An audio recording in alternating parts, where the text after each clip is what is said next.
All right, we should be live. I'll set this aside. Did not get to take all that this morning or drink my coffee. So, been in here scalping. I need to get back to my charts real quick.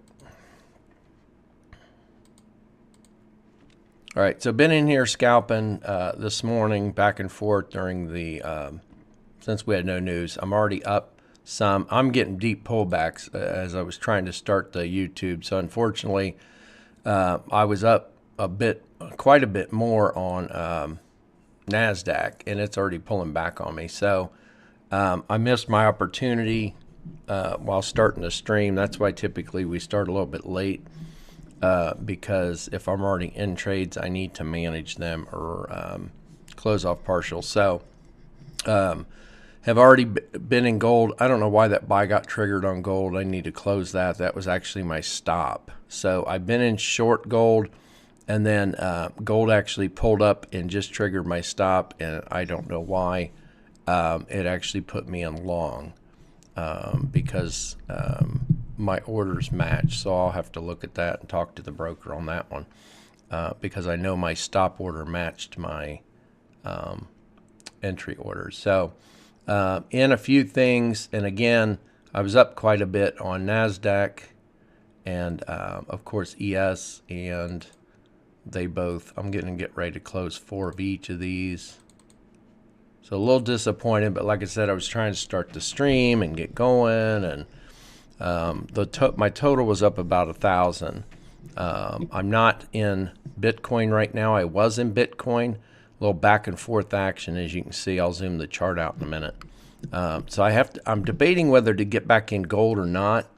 Let me look at a higher time frame chart. So gold still has room to move right now. I've got a 4-hour zone, and the top of the 4-hour zone is at 2910.7, and then I have a uptrend line which is 2918.7. So if I do trade short, I'm going to trade to those levels. So guys, I don't know what happened there.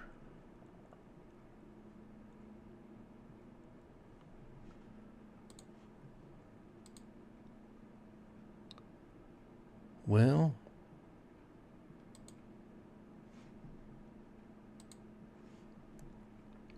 so anyways, let me go back, see what's going on. So we're starting to get things scream a little bit, which is good.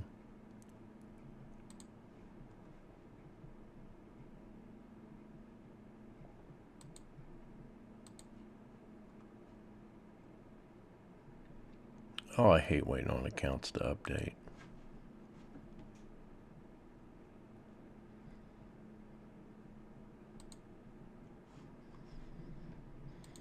All right, so again, I was already in a few things. I think we'll go ahead and get in gold. I'm already missing part of that move, so I hate that. While I was talking and moving stuff around.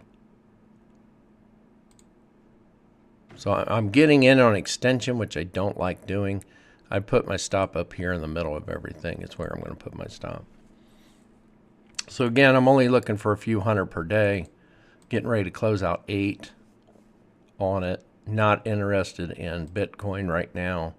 And as you know, because as I say that, it's moved quite a bit, and I don't know if it's going to keep moving off that or not. So I've got some highs to break, lows to break marked.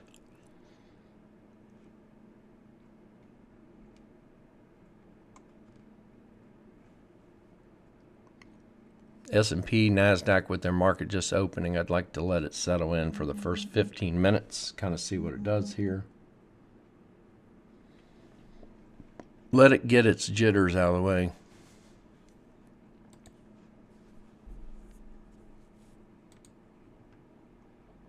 Bitcoin gave a reverse signal. If you get in on this right now, I wouldn't go more than maybe like 3 contracts on Bitcoin because it may, but 3 would be the max I'd put on right now just because of the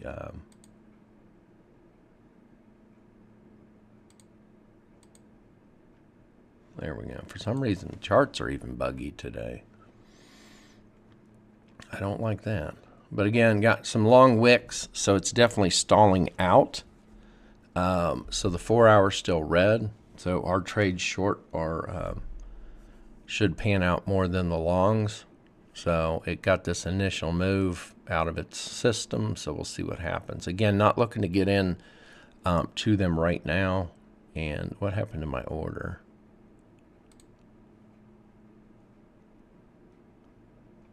Oh, I got to move this over, guys. Just bear with me.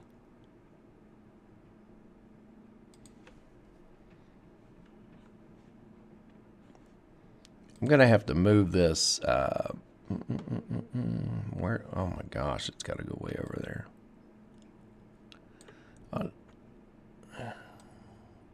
I think instead of trying to adjust that, I'll just shut it off today.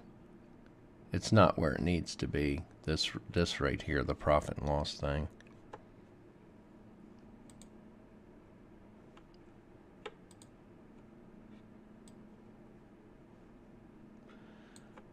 And it's not letting me adjust it like I want. I need to go clear over here.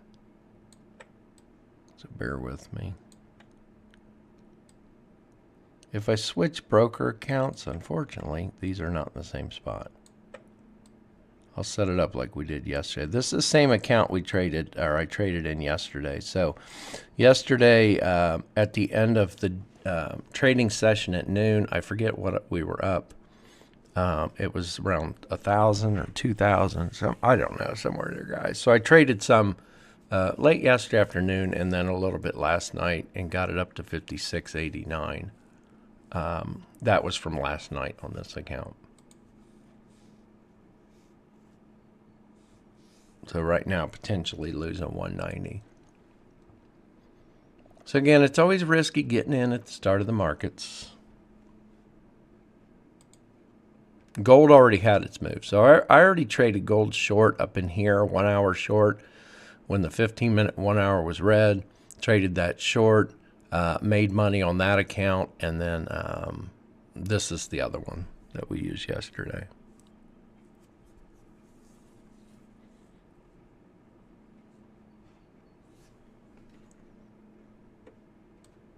So Nasdaq ES, we're getting our bounces. I'm going to go ahead and go 4 short on on ES. We hit the button again. Stop's going to be here.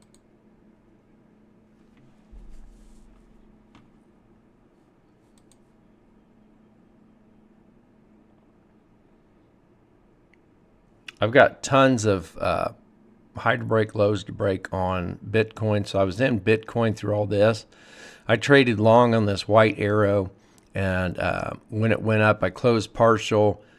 When it broke, I drew a retracement line up because overall the trend's down because everything was red. So this was a retracement trade, closed partial, closed out, and reversed when it broke through that trade line or retracement line, and then closed partial on that. And then I've been in it short, and then I closed the rest of my partial here, and then, of course, was taken out. I think it was over in here. It might have been in this one, actually, when it failed to break that low. So, all right, so we got our break on gold. Gold, I'm closing out 8 because it's up 310. So I think when I hit the button, it was up 260. So really only locked in,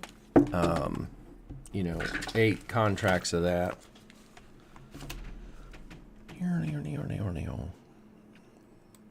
So ES is right at its low to break, right at its previous low. Okay, so it's kind of screaming through.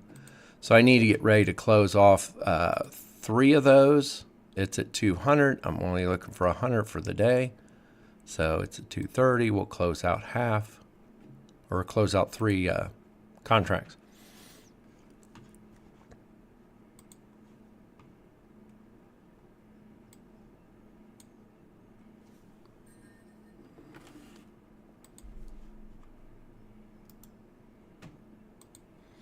So we've locked in good profit on both those.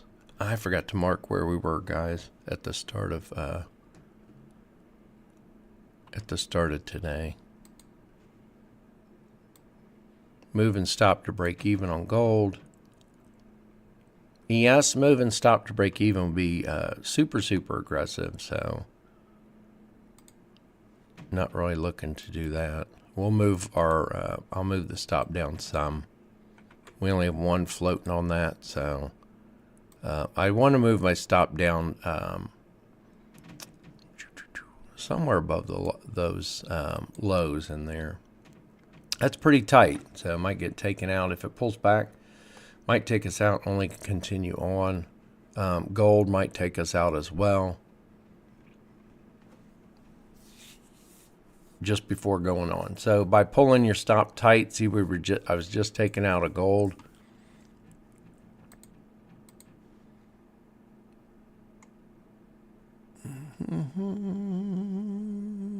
What was that trade?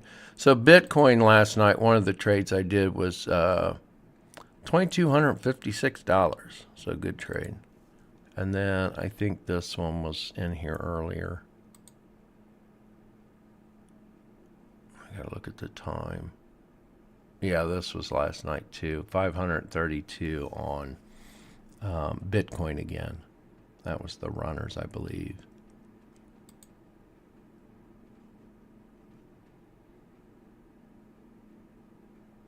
Australian dollar 100. I'm trying to find out where my gold trade is from just now. Okay, so gold was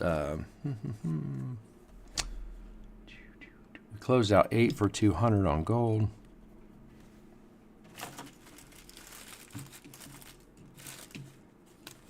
I'm trying to find my light, guys, here. Yeah, see how gold's pushing down. So got barely taken out, only for it to keep pushing. So I'm going to go ahead and get back in. I should have never pulled my stop that tight. So unfortunately, I'm putting in a contract, or I'm putting in a trade on gold, while it's extended down instead of on the pullback, because we got taken out. So that's the problem with the tight stop. Platinum, I'm really not getting involved. I actually think it's going to go short again. To test like the inside bottom here, find support, and then of course not looking to take Nasdaq since we're already in ES. So 200 on gold. That's from this morning. I'm not counting what I did last night. And then 157 on ES. So S&P. So it's 357, and then on the gold runner, $2. Wow, that's lovely, and that's it so far. So that's all we are on the day. So subtract that from the 6,000, and that's what we made today. So basically, 359 is our running total so far for this morning. Again, only looking for 500, and I hate that gold's pulled all the way back, but. And my stop technically should be, like back here. Above this high right here. It's pretty deep.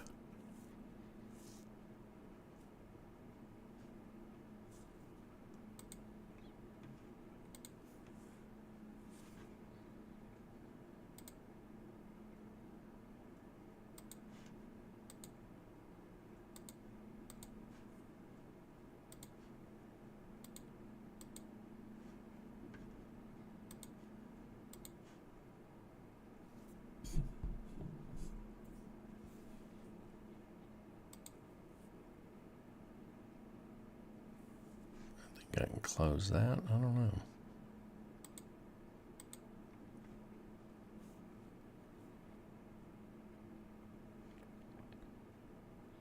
Bitcoin actually gave a good pullback and bounce off that support and resistance level. And I think that was off of a higher time frame. I didn't mark it whether it was like a 60-minute or...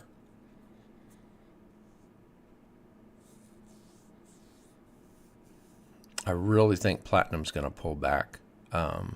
At least, like I said, to test this area in here. I don't know if it'll pull back lower than that or not. So, platinum I got in earlier, and that trade, I didn't mark that trade because that was this morning, and so was the Bitcoin. So I haven't put the Bitcoin trades in on this account or on this count. So I need to go back and look at Bitcoin and Platinum, and because those are two other instruments that I traded this morning. So Bitcoin, I've had 3 trades in there, lost back some on the runners, and then Platinum I got in long on the pullback, and basically got in long and traded it up to the previous high. I don't know if you guys can really see that. I tell you what I'm going to do. I'm going to put, let's put, now we'll leave it where it is, I think. I'll blow it up real quick, just for a second. Wrong chart. So back to Platinum. Basically, I got in on this pullback, and then everything was still green, buy signals, got in long, and then traded it up to the previous high. And I closed out partial, okay, and left the runner on, and then got stopped down on the runner, moved my stop, the work. So glad for closing partial. All right, anytime I close partial like that, when it pulls up and it gets near a previous high, and I close out partial, and then it reverses like that and pulls back, I'm very happy. Okay. Now, if I close out partial and it breaks that high and keeps going, I don't really care because of this right here, what happened today. That's exactly why. That's exactly why I really don't care if it breaks a high and moves without me. So you get in with 3 contracts, it goes up, and you close out 2, and then it breaks that high, and then it keeps going. You have that one runner on. I'm grateful for that. I'm grateful that I'd have that one runner on, because I'm very grateful for days like today where I close out 2 and move my stop, and it comes down, and that one runner never goes. It never goes anywhere. So I'm very grateful for closing out partial. And if it breaks and runs, I'm grateful for having my runner on. That's what the runners are for. Sometimes they work out, sometimes they don't. Today, it pulled back and stopped my runner out. Well, tomorrow it may break that high and go, and my runner may get even more money than the original trade. So that's why we do what we do. All right, so we're up a little bit on the ES runner. Still not looking to do anything on it yet. The only thing we could do, of course, is pull our stop down a little bit. If we're going to pull it tight, we would pull it up above, this red candle high right there. That's about all you can do with it. So I'm going to leave it where it is.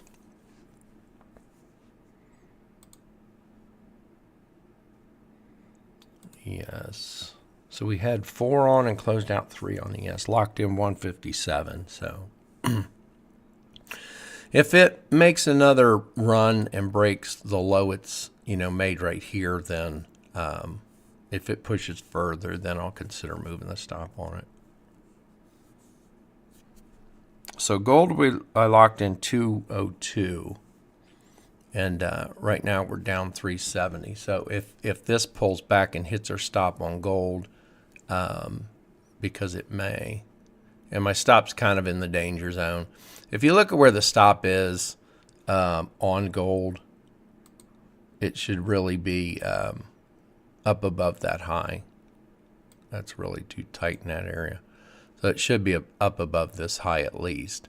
And then what that does is puts it up above this low. I don't like backing my stops off, but I really wasn't looking.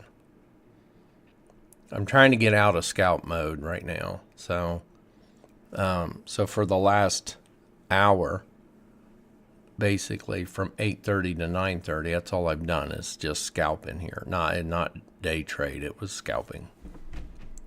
In and out and in and out. But so I'm trying to get out of that mode, so you'll have to excuse some of the places I put my stops. I've got to get into that day trading mentality where I'm not looking to close off, and be completely out in a few minutes. So there's our little bit of a push on ES. So we can consider moving our stop down some.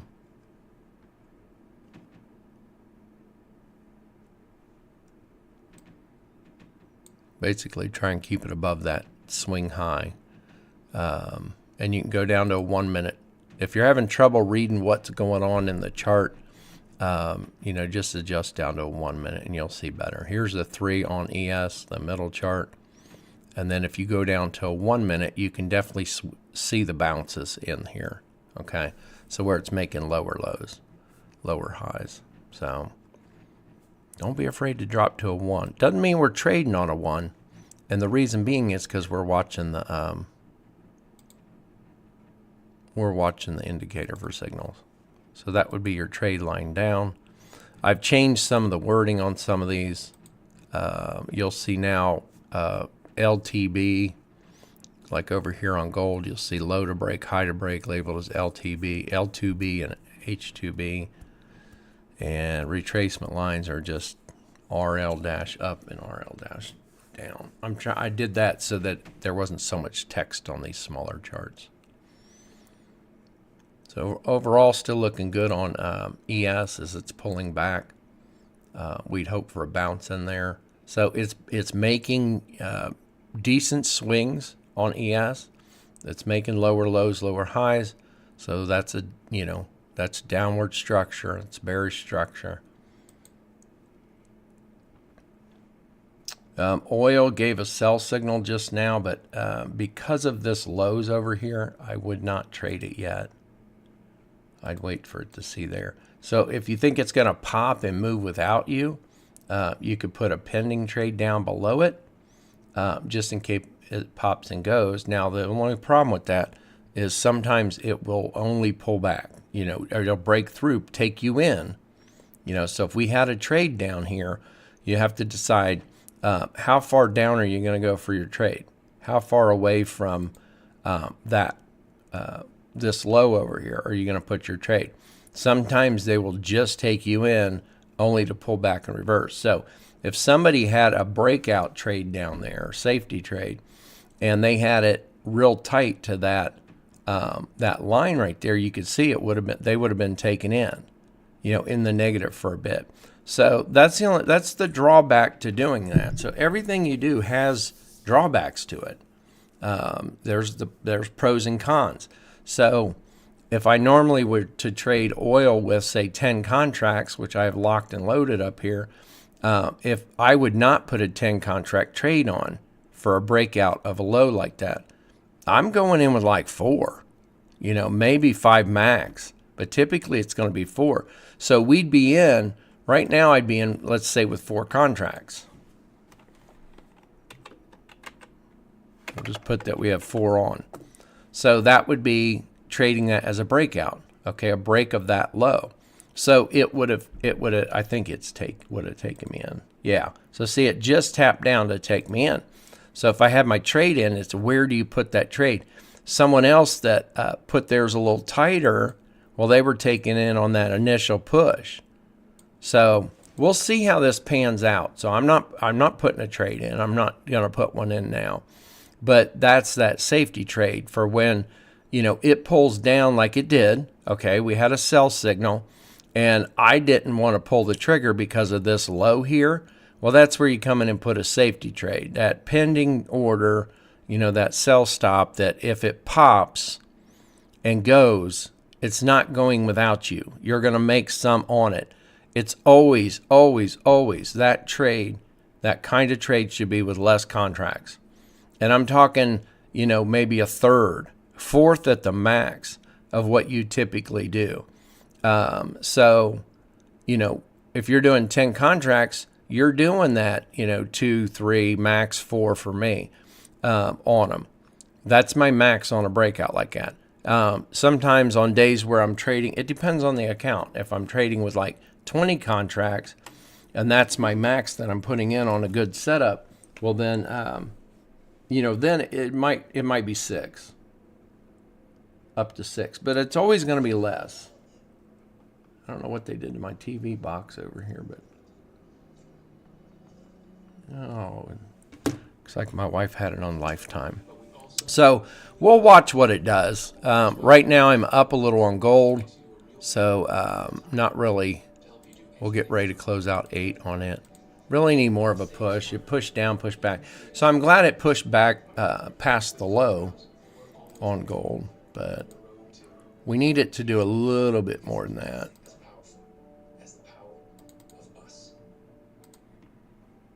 Here you go. Is there any way to get a better price on this? Have you checked Single Care? Whenever my customers ask how to get a better price on their meds, I tell them about Single Care. It's a free app accepted at pharmacies nationwide. Before I pick up my prescription, I always check the Single Care. Yeah, I don't know why that's not working. Single Care can literally beat my insurance copay. You just search for your prescription and show your Single Care coupon at the pharmacy. So I just show the coupon and get this price? That's right. Go to singlecare.com. I'm not getting mixed up in platinum right now, so did good on it. So see, right now that worked out good. It's not always going to work that way, right? Okay, so we're up 600 on gold. I'm closing out 8. So we got 650 in there, closing out 8. Did it close? I don't want to hit the button again because it should have closed. So if I hit the button again, it might close out the whole trade. There we go. So you got to be careful. I hit the buy button to buy back 8, and it didn't look like it closed my trade. So wait on it. Don't hit close again. So sometimes the orders lag, or sometimes it takes a while to put them on. What are we doing here? They explain life insurance is a valuable asset that can be sold. We learned we could sell all of our policy or keep our Orders aren't matching, so we need to match them. So again, on gold, and I need to move my stop on ES before I keep talking here.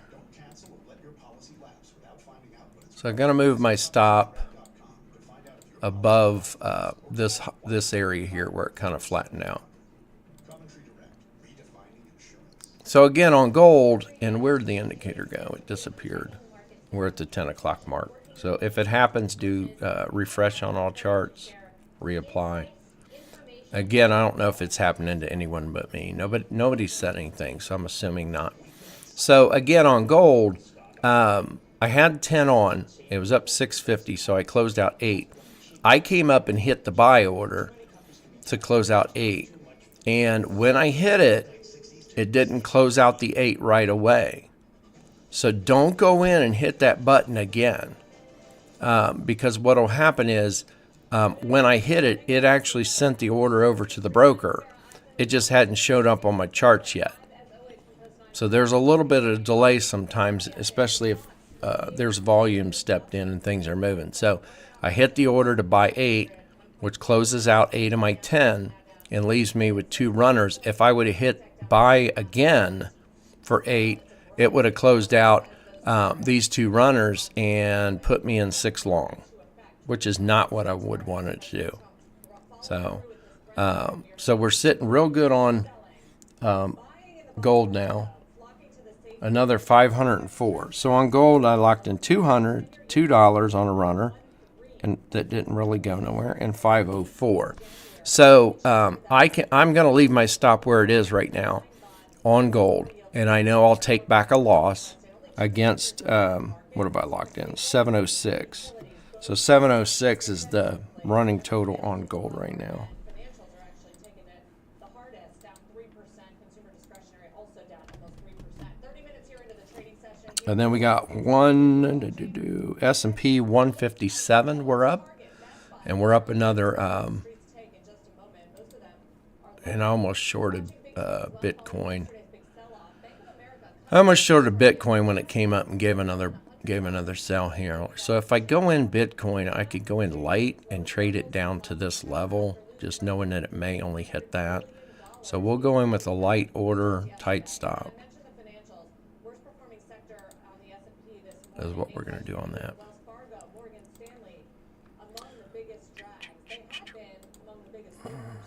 So far this year. And it is day 1 of President Trump's new tariffs on Mexico, Canada, and China. We're watching the fallout from retail to technology. And I'm going to come in and delete a lot of my lines off Bitcoin because those were from this morning.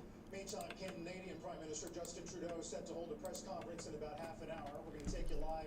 So we have this new low to break, which was the previous one right there. Hey, Carl, good morning. So this is by far the most aggressive trade move that we've seen. I'm getting laggy on this thing. The start of his very first term. It's more than $1 trillion in goods getting caught up here, and that's before you start to count in the retaliation. And there was a lot of hope, guys, and I would say even expectation all the way up until midnight last night that we might not get to this point, that we might see another delay. But the Trump administration being very firm now, and Commerce Secretary Howard Lutnick making the case that none of the three countries have done enough to stop fentanyl deaths, and that's what they want to see the most. Take a listen. If they can stop the flow of fentanyl and they can prove to the president they can stop the flow of fentanyl, then of course the president can remove these tariffs. So if we see another push on Statistically relevant reduction of deaths. S&P here, past that low, that's like my current low that I need broken. Lifting those tariffs is if we see a statistically significant reduction in deaths from fentanyl, something to watch. Okay. All three countries. We had one over here that was broke, obviously, and it pushed past. So that was our low to break, you know, when it was up in here, moving sideways. It broke that, pushed past it, made a new low, pulled back some, and now this low that was our low to break before it broke here, then becomes our high to break. So we're going to change that over, and that's why I didn't label yet. So right now that's going to be our high. If it breaks through that high, then it's basically making a little higher high on the 1 minute time frame. And again, I'm down on a 1, so pretty aggressive on the time frame it's on. So far, oil, again, didn't get in it, but I was just talking about, because you guys know yesterday I did some trading where I did put on that pending order, safety order. So if I'm looking to go 10 short on oil on a typical trade, when it comes down to a level, comes down to a previous low like this, we have no idea if it's going to break that level and go. Sometimes it does, sometimes it doesn't. So I wouldn't take a trade there. We had a sell signal, and yes, it's panned out, but I would not take a sell right there because it's at this low. We don't know if it's going to break that or not. Now you can look back right now and say, well, yeah, it did. Okay, well, next time it may not. Next time you might get a sell signal and it's at a low like this, same scenario. And then it just turns and pulls back against you and even changes direction. So I have a little bit extra caution when and reasons for not taking the trade on that signal because of the previous low. So what I do typically is put that pending order in, that safety trade. And I have that on the trade sheet, where if you have only 70% reason to take the trade, you can go ahead and put on a safety order. So you'd put a pending order short with a sell stop, and then if it triggers you in, it pulls you in, then it's pulled you in because it's breaking the low. Meanwhile, if it pulls back up, and then say you have a retracement line and it turns, gives you a red candle through the retracement line, then you would sell off. You're in at a better price. So overall, this panned out and probably gave enough for you to close partial. You know, it looks like there's enough in there. I'm not going to measure it. That you would have closed partial. If you moved your stop to break even, well, then I would be out right now. If I had my stop to break even, I would have got pulled out on this back here. So you have to decide on where you're going to pull your stops. On gold, I decided not to pull my stop to break even. So again, closed out this trade, had 10 on, closed out 8 for 505, 504. I'm only looking for 500 for the day. So we're definitely up on the day. 200 on gold, $2 on the runner, 504. So we're up 706 on gold, 157 on S&P, and we just got into, and then we got another 210 running on S&P. So only locked in 157 on S&P. I had 4 on, closed out 3 for 157, and this one runner is up more than the closing partial on S&P. So since it's broke, I'd rather see it stay down below this low to break. But since it's pushed down, if I'm going to move my stop, aggressively on it, then at that point I need to move my stop down above of their own economy this high in here, that is trade with the which is aggressive. for Canada And I think I want to step it back a little. I think I moved it too tight. to trade with the United States. And I want to keep it up above this wick down here in case it pulls back just to test that. We'll see what that does. So we're up 211 on 200 around there on S&P, and my stop's almost halfway, not quite. So we're locking about 90. It looks like somewhere around there. And of course, Bitcoin has gone nowhere. In the USMCA. exactly. I mean, that was the whole point. That was the whole point. To integrate our economies. Right, and that's why so much production of autos and machines There's our low. was put in Mexico. That was friendshoring. That was nearshoring. That was what these companies were supposed to The high on Bitcoin, I would mark this one right here. be selling off today. The Stellantis. That if it breaks that, A lot of their supply chains in Mexico ship if it breaks that high in here, then we're seeing a structure shift. So I think that's an important factor to remember. How much is at stake for these countries, Canada, Mexico? They might threaten that they're going to do more business with China, sure, and the trade deficit with China. I got the news on the background because that's safe where YouTube doesn't flag it versus music. And they have an economy and their political futures at stake, certainly for President Steinbach. It comes at a time So again, I don't remember where this number was up at the end of the stream yesterday. I think we were up 2K. I don't remember, guys, if it's 1.5 or 2. and by the US dollar, right? Higher inflation in the US means the Fed's on hold. So that's the So there's our further push on S&P. I'm going to open it up to kind of. I'm even getting laggy charts opening this up. I don't know why. Well, Sarah, I mean, the bank, the performance of these stocks right now is notable in the sense of we got Citi down almost 8%. It doesn't even want to open these charts up. Wells Fargo similarly. That's a reflection of a concern, right? There it goes. Finally.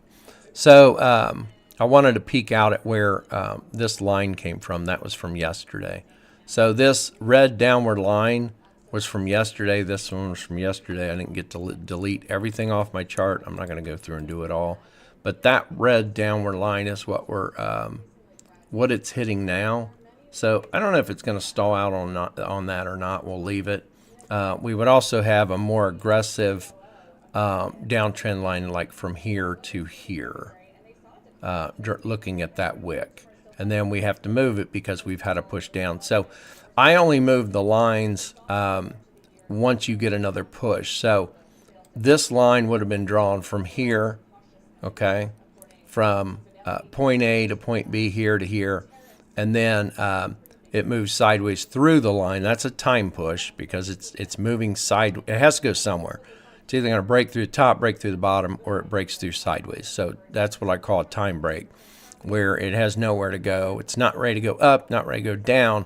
Since it's moving sideways, it's going to push through the line at some point in time. So once it pushes, we get this push down. Well, that's another extension. When you get that extension, then we'll adjust our line out to that tail right there.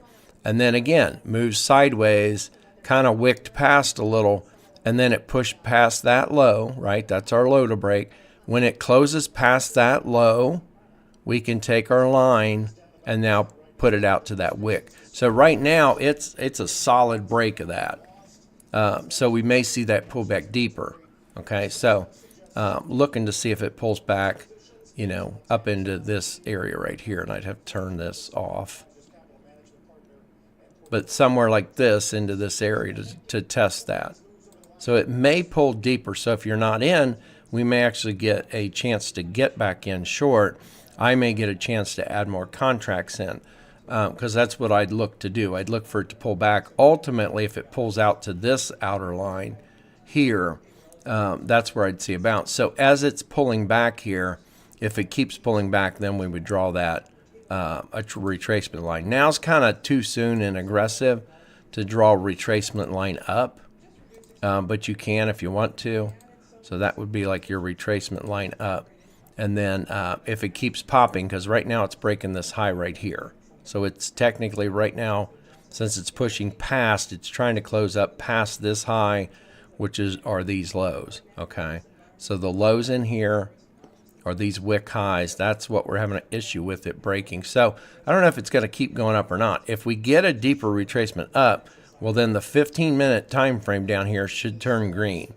And then if it breaks that retracement line, then we'd look to see a sell. So that's the only time we'll get a sell order, because the 15-minute has not gone back to green yet.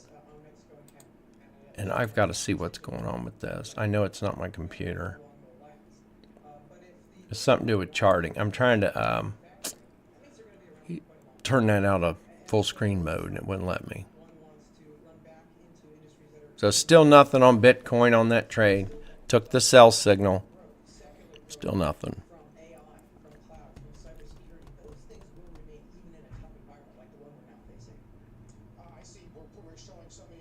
So far, we're real good on the day. Still got 195. Let's see here.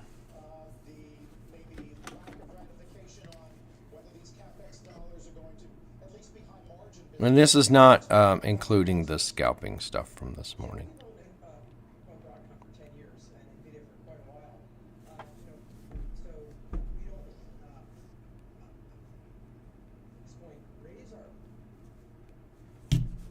So we're up 863 total on the day.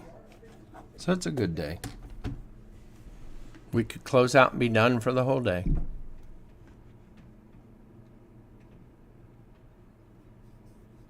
We're getting Nasdaq and ES starting to push a little bit. So that may be as deep a pullback as we get.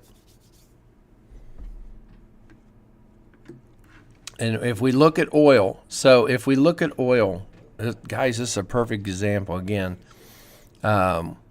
we were looking at oil, it gave a sell signal, but it was right at the previous low.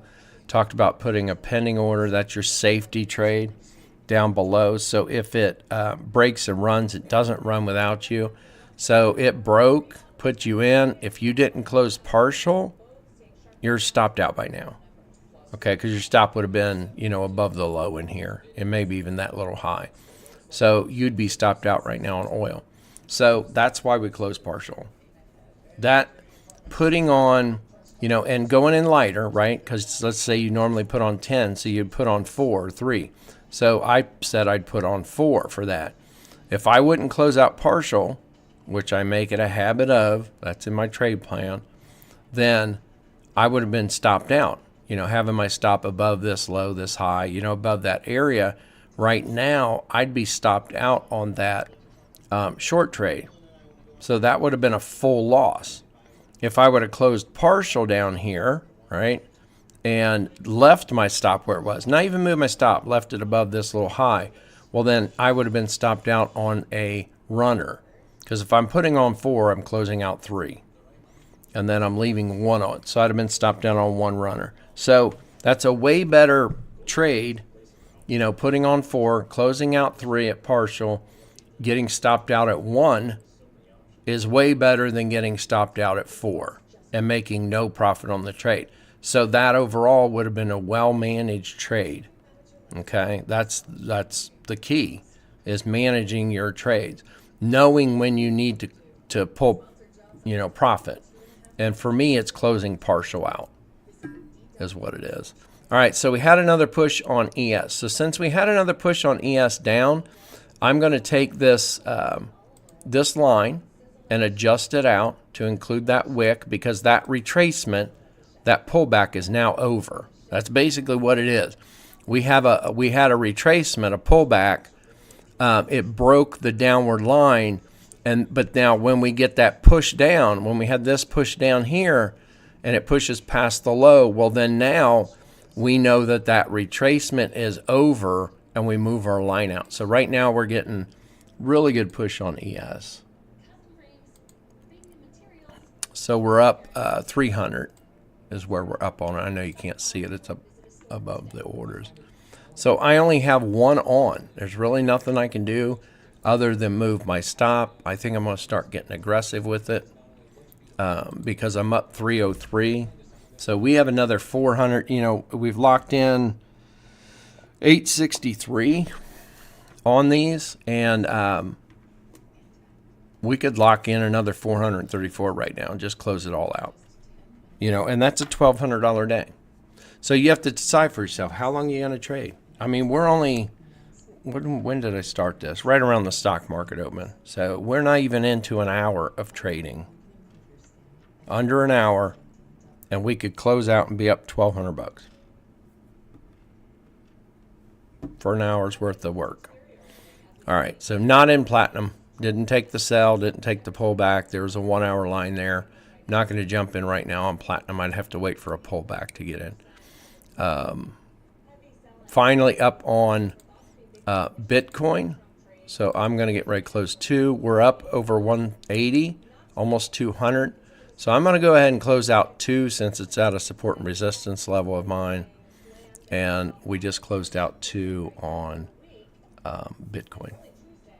We're down 4.6% on the week. I mean, it has been a challenging few weeks here. So it finally popped some. Not real impressed with what we got, but Retail's in focus as well. Investors are working through the tariff again, we're only looking for like 500 today. And there it's going to go. Of course it's going to go after I pull out too, right? So we locked in 95 on Bitcoin. And then I do want to move my stop down some. I'm going to move my stop down halfway, a little better than halfway. So Bitcoin put on 3, closed out 2 for 95, not quite my 100. I like to see, 100, 200 per trade, but we're already good on the day. So I don't want to jeopardize that. I don't want to lose back money that we've worked hard to make for the day. Okay, so with that 95, we're up over 900. And then with where our stop is on ES, we're locking in more than half. So we're at 288, 290 on ES, and our stop is better than halfway. So we're locking in another 150 on ES. So that being said, we're up over 1,000 on the day with what's getting locked in. We still could lose back a little bit on gold. I'm looking for it to break this low in here. That would be the low to break in there. Once it breaks this low, I'd like to move my stop down. Right now, I'm going to move my stop a little aggressive to these highs. For me, that's aggressive, keeping it right around. Because I know keeping it above this low to break would be a better option. But I'm looking to lock in profits and keep things tight. Not in Nasdaq. Don't really care because we're in ES. I don't have to take Nasdaq. I'm watching Nasdaq move down. I'm not looking at that as missed opportunity. I'm looking at that right now as confirmation for my ES trade. Right now they're both moving in sync. So I could really care less what Nasdaq does. I don't have to get into everything.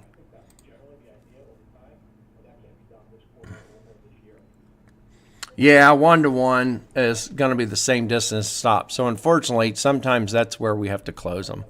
I'm looking at the lows and highs. So like right now, I would consider closing off one of gold only because it's at that low and may not break it.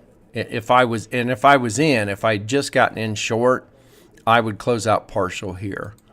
Now I could draw a line down that and wait for that line to be broken, something like this. But unfortunately, if that line gets broken and you wait on a candle to close, well, then you're giving back quite a bit. See how it's pulling back right now? So that's something you got to get used to kind of watching. And sometimes it is at a 1-to-1 that you're closing partial. So I'm really looking for the highs and lows as my confirmation of if it hits that, will it go past that lower high? Sometimes they go a little bit, like oil here went some past its low over here, but then ultimately it pulled back above, and then it's hammering down on the top side of this low over here on oil. That's what it's doing right now. So it has to break through. I don't know if it's going to do that or not. It may just bounce. So it may pop and run. So now would be a time where I'd consider possibly putting another pending order on. If it breaks and runs, it'll put me in. Other than that, it might bounce and go and start seeing signals turn. So right now you're good for still short. It's just, is it going to go now or not? And we don't know. So every trade has a level of risk to it. So we could lose back a little bit on Bitcoin. What did we lock in? 95 on that. So not much. If it pulls back, where my stop is, we could lose back a little bit. ES, if that one pulls back, again, we're locking in. I think it was a couple hundred. Maybe it was 150. Somewhere around there. I don't know. Yeah, I think I said around 150 we had locked in, as far as where our stop is on ES. So happy with that. Gold, again, could take a loss on gold. Where'd my stop go? I do not like disappearing orders. It absolutely, yeah, it's not there.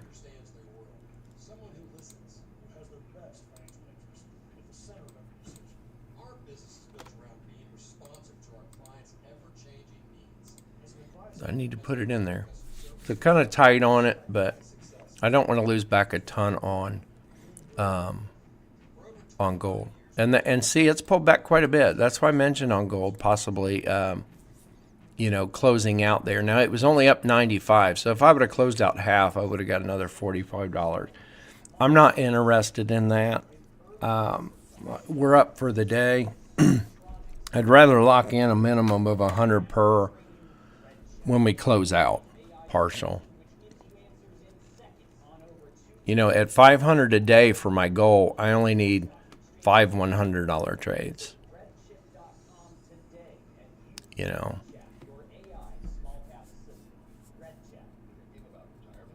So again, on gold, I wasn't interested in closing out here when it came down and pulling out for $45 profit or $40 profit, whatever it would have been. So we're watching for this bounce to see if it pushes again and then pushes past that low. I must have my magnet off.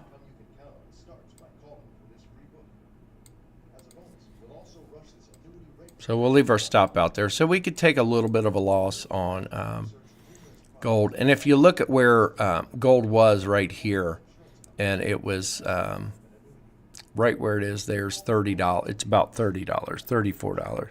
And if you look at where our stop is, it's right around about twice where price is now to our entry. So we could lose back about 60 is what we'll lose. I don't go accurately measuring them, but we could lose back 60 on gold.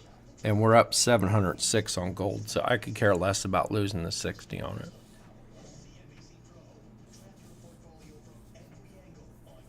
And we're about to get stopped out of both. Pretty much everything's pulling back on us.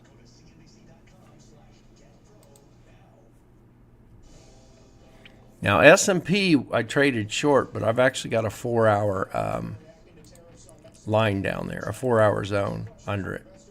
And I mentioned that order earlier. Gold. So where gold is here, this level right here, that starts my zone, 79.11. Right here, I've got a 4-hour zone that starts there. It's a yellow zone, so that's one of our mid zones. Is down here, so I'll just pop a short term zone in there. But that's where I have a 4-hour yellow zone. That's not the bottom of it anyway. The bottom price is 29.061. So it's on down there a little bit. I know it's not on this chart, and I don't know why. They're synced up.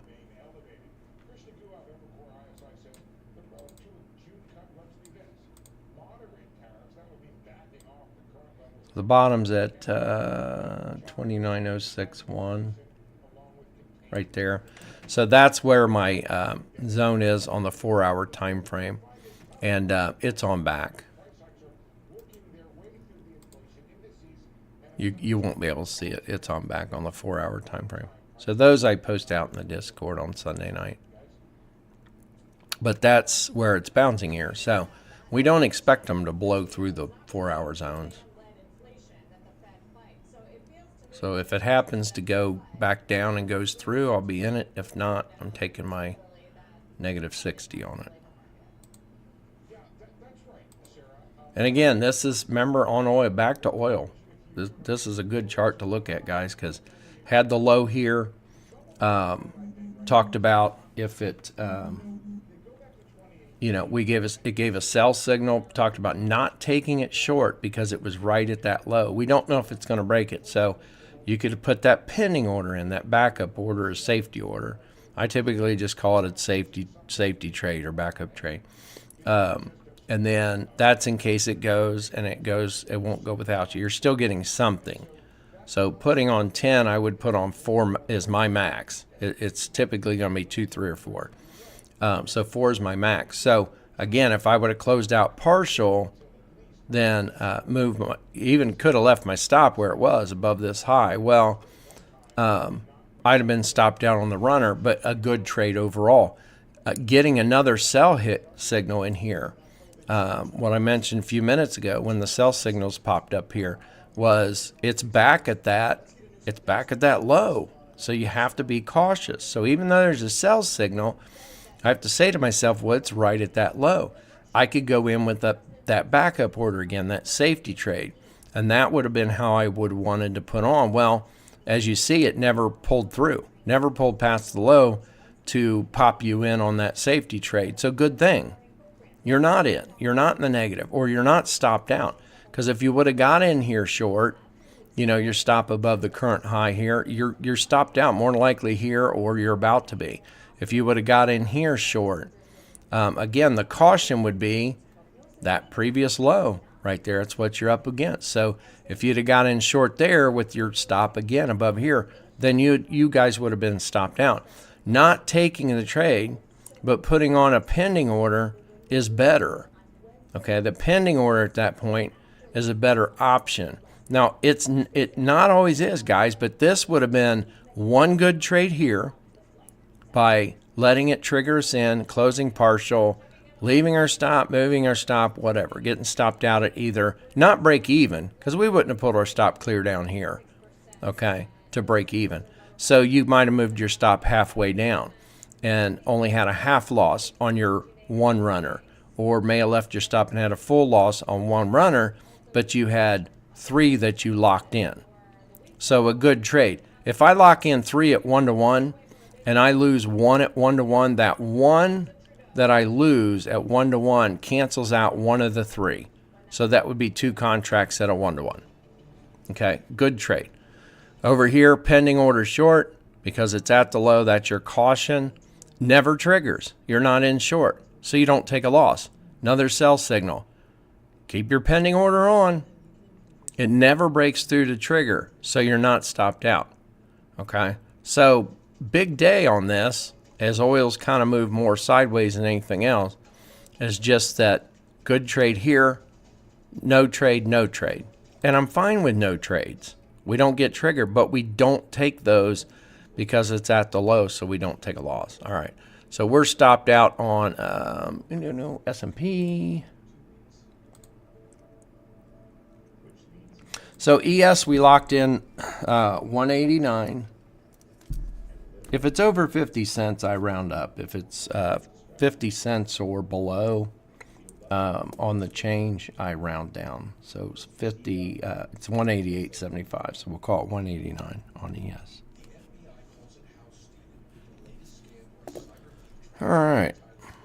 So good on that. So 157, 189 is what we're up on ES. Gold, we're going to lose back some.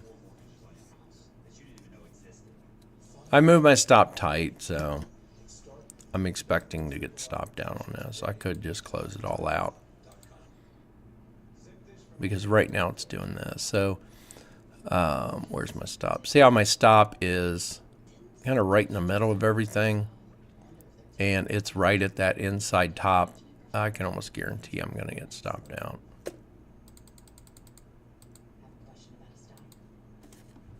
So the only option I have is to let it stop me out on its own, or I can close out and save a few dollars, which isn't really that impressive. So we'll let it go. We'll give up the lunch money, tip money.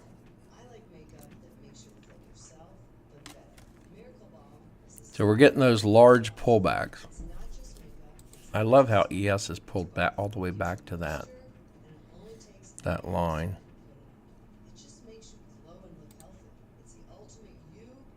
So I'm looking to see if we get a bounce over here as ES is pulled. I think I got the magnet off again. Magnet on, magnet off. We'll make sure I'm attached to these points. And you could draw one more aggressive on it, but just know that we have the one. So it looks like it's breaking the more aggressive retracement line and for that bounce here, but you just have to know we have this one here. Now, that's not to say it might break both these and then pop down here. This would be our inside bottom.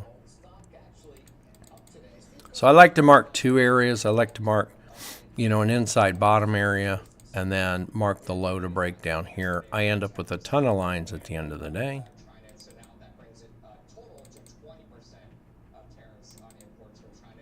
And that would be our low to break. Just in case it gets through the inside bottom. Now that's provided that it bounces here. That we get a bounce on this outer, because that's our outer down trend line on it. So outer down trend line, we're right at it. And I could squeak it up here. Since we're on the 1 minute, I use this high here as my point A. This one here is my point B. So it kind of squeaked up above here, and then it did push. I did not move my line. I don't know why. So technically, I could set it there is where it should be.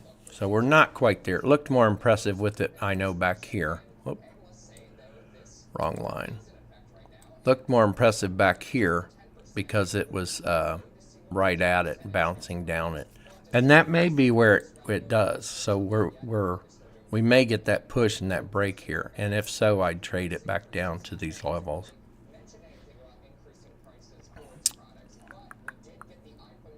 So don't be surprised if it breaches it a little bit just because I could move it out to the tail. Trend lines aren't perfect.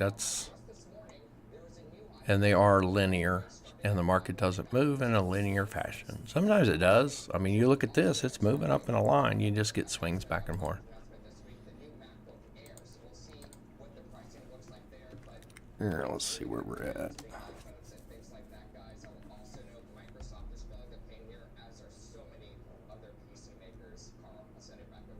right, Steve, talking a bit. Steve Kovac.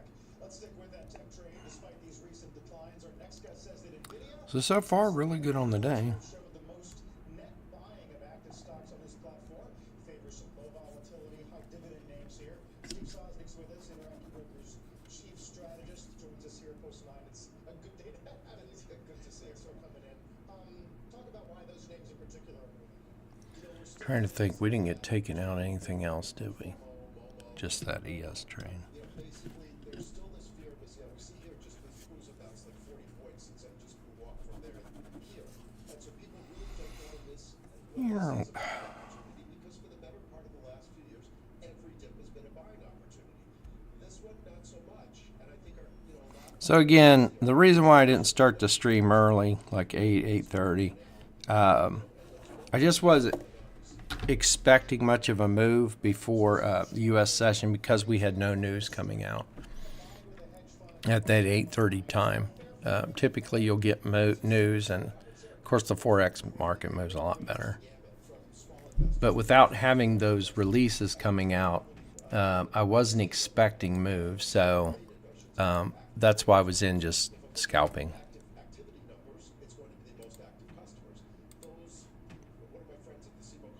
And scalping, I'm only planning on, staying in the trade for a few minutes.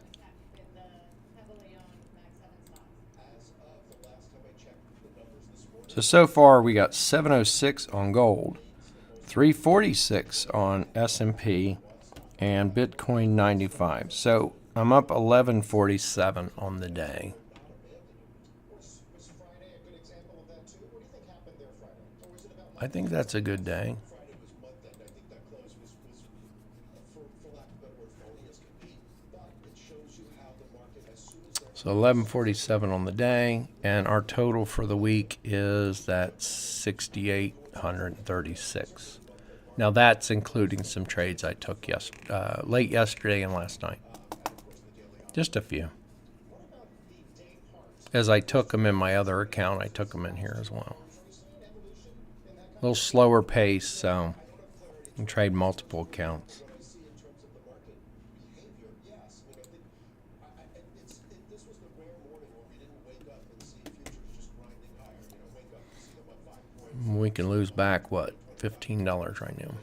So we'll see what happens. I don't know if I want to take S&P down. I think I'll put on 3. You guys talked me into it.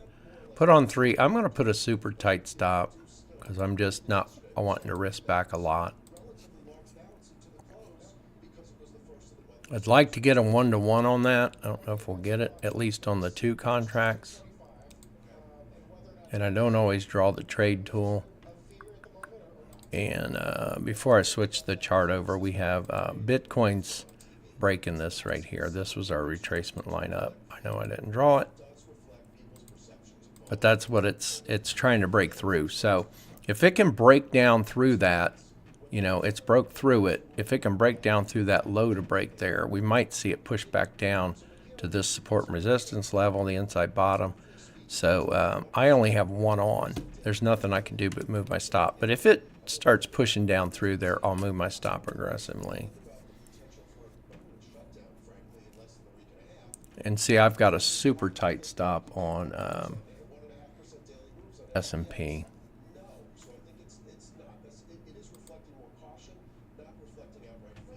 And it's going to barely take me out. The stop should be up here above that high.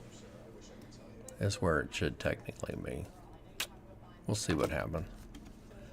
Yeah, got in on at the wrong time. No sell signal. So there's not going to be a sell signal because sell signal was back here when everything turned red. So the only thing you can do is wait for the bounces and buy. I didn't wait for the test, the retest here of the back side of these lines.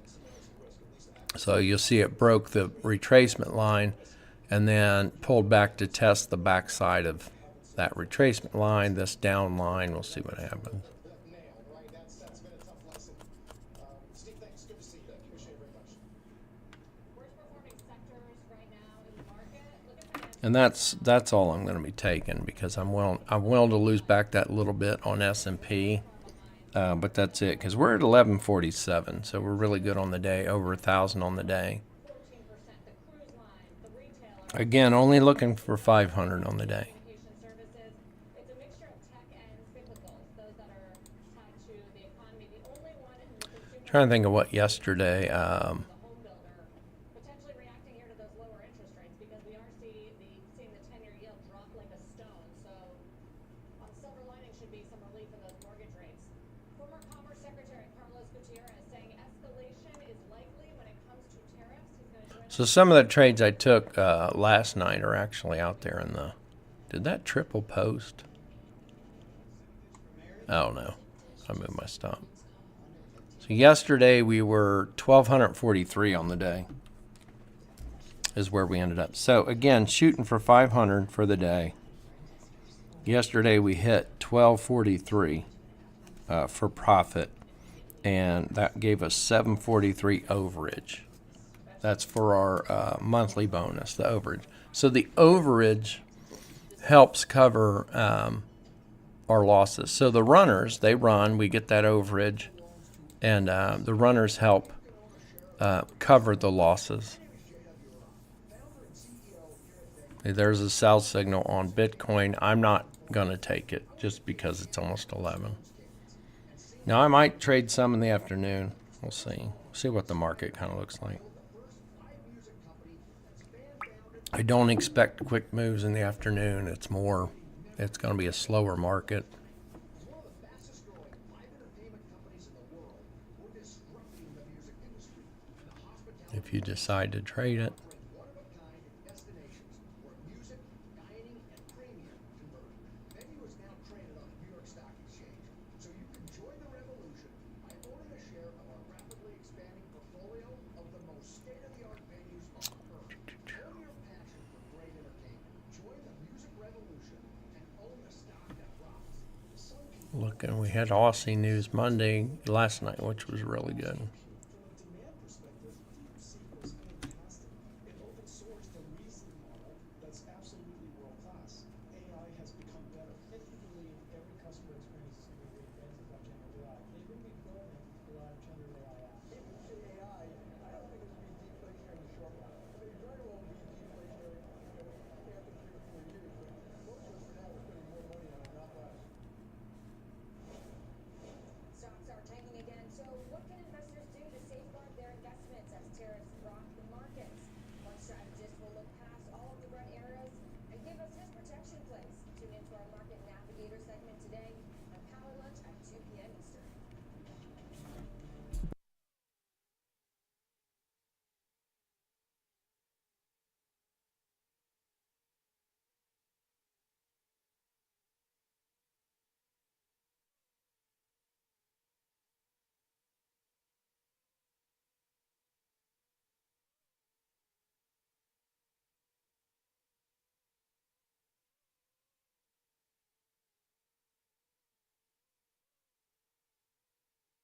Your business needs to hire someone now. So, in addition to managing your business, you have to go through hundreds of resumes and hope for the best. Or you can go and get the best. Introducing Paychex Recruiting Copilot. It uses AI to help find potential candidates. Just waiting to be taken out on gold. Looking for a job or not. Then it helps you get in touch and get them hired. 5 times faster than job postings. And I'm out of my Aussie trade from last night. Now at paychex.com/TV. Out of my runners.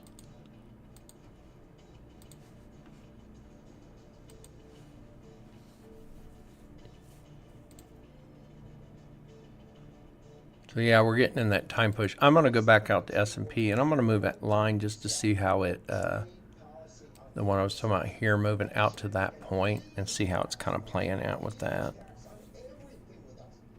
And Canada, you just talked about. Why do we produce cars in Canada? They've had an invitation, Canada and Mexico. Nice moves back and forth, To trade with the amazing economy of the United States of America. especially if you're a scalper. So typically on scalping, and I don't recommend it until you're used to it. You're going to take a lot of losses scalping. But typically on something like this where it's bouncing back and forth, when it pulls up, you short. And it pulls back and hits low, you close partial. Pull back at short, pulls down, you close partial. And each one of those moves down, you're leaving one runner on. So let's say you're even just doing 3. Every time it pulls back, you're putting on another 3.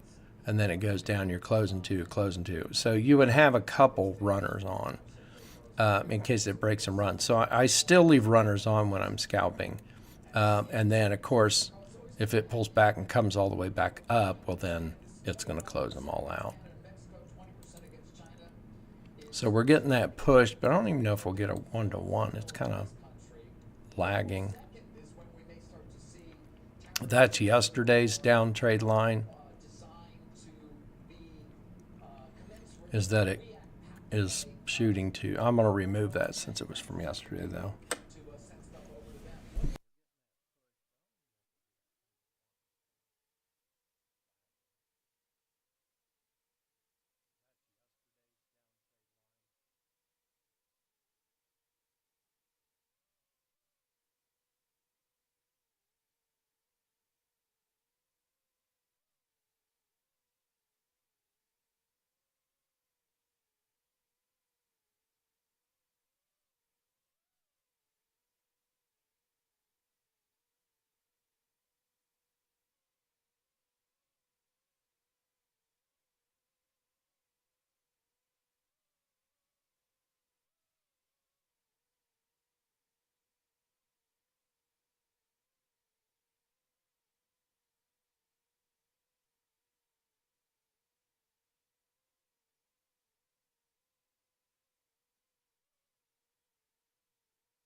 All right, so finally starting to scoot a little bit on ES, maybe.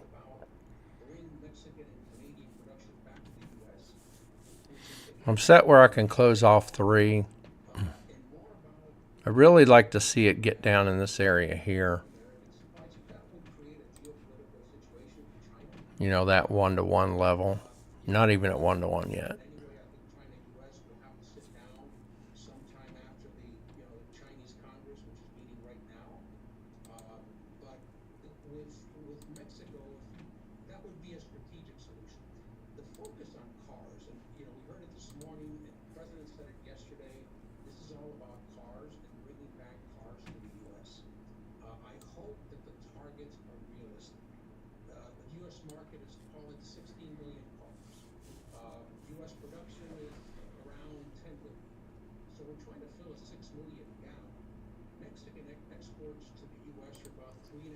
So if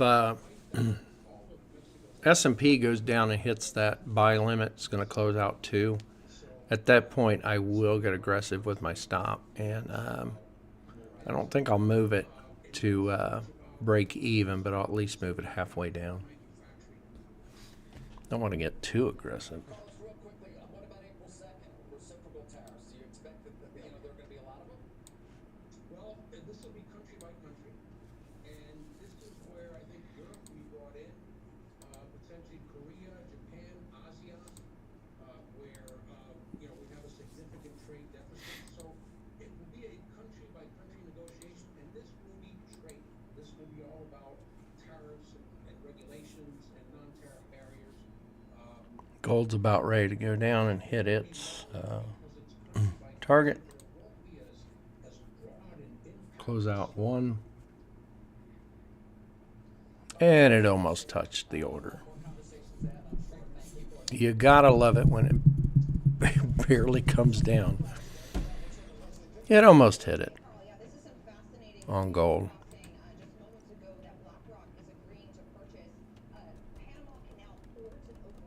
Just slow right now, which we typically know we're going to get. Don't forget that in about an hour, the London session closes down. So there goes half our volume of trading, which they're already starting to shut down for the day.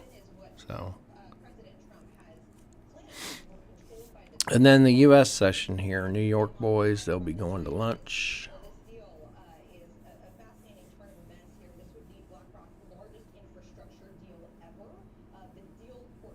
So that's our other half of our volume. So between that 11 to 12 hour, you got to decide, are you going to trade anymore, take any new trades, be done for the day, close them all out, close partial, are you going to leave runners go? And then, like I said, London boys are going home for the day, about noon our time, and New York session, everybody's going to lunch. So we know there's going to be low to no volume, between that 11 o'clock to noon, especially noon to 1. So that being said, that's not the time to look for new entries. And then the afternoon, we got New York traders coming back online, but London's closed for the day. So we still only bring back half of our volume of traders, other than bots, which play a role now in trading. And you have no idea the volume they're trading with the bots. But typically, with the bot trading, for the hedge funds and stuff, they have someone overseeing that, like watching it, like a hawk, in case something goes wrong. So, just love how gold's playing around with the buy limit order. It's just getting so close, just a teaser. So just really waiting on both these to go down and hit the limit orders.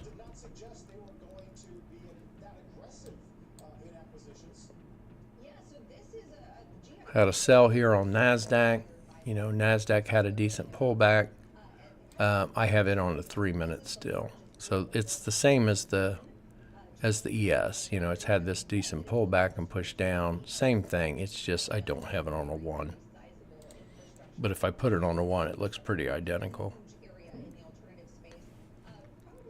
Nasdaq and ES. So that's good. They're in sync. I haven't peeked out at Russell and Dow yet today, so I'm not going to do that this morning. Yeah, sorry about that. I put it on mute for a second.